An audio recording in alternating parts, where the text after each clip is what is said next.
আমার থেকে সব, আমার আইডি কার্ড, আমার বাপ মায়ের আইডি কার্ড, আমার 14 খানদানের আইডি কার্ড, জন্ম নিবন্ধন, ছবি, ব্লা ব্লা সব নিছে।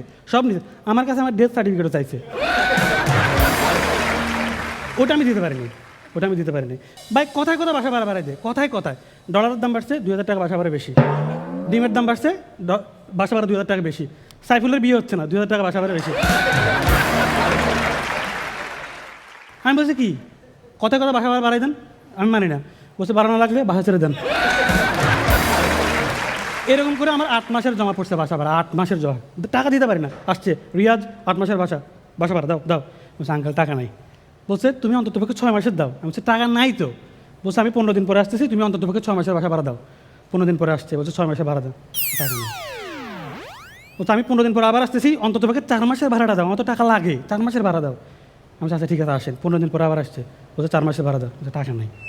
বলছে আর কোনো কথা বলতে পারবো না, লাস্ট 3 মাসের ভাড়া কালকের মধ্যে দিবা, দিয়ে বাসা ছাড়বা। চিল্লেন না আঙ্কেল, চিল্লাইতেছেন কেন? আপনি আমার কাছে কয় মাসের ভাড়া পাইতেন? বলছে 8 মাসের। এখন কয় মাস পান?